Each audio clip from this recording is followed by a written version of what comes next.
This is our bathroom floor. This is it freshly mopped and cleaned. This is the landlord, Alex Reck. He's actually our acting landlord. He's the one we make all maintenance requests to. His father is Bob Reck. That's actually who owns the mobile home. But Alex is who I do all maintenance, and Philip does all maintenance requests too. And he's actually the one that we dropped the rent off at his house here in Bradford.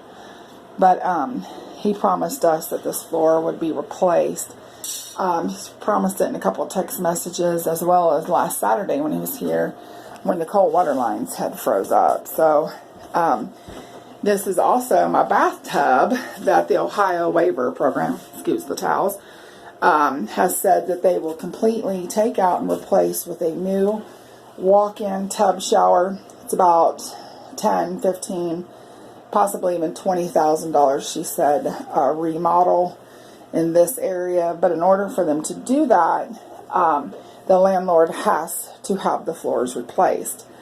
If they're not willing to do that, then that is a home modification that won't be happening in this mobile home, which I think wisdom would tell you, if it's not going to cost you anything, and it's anywhere from a $10,000 to a $20,000 rehab done for free in your home, that increases the value of your home. So hopefully they say yes to it. I'll know in a couple of weeks. But this is the bathroom and the bathroom floor.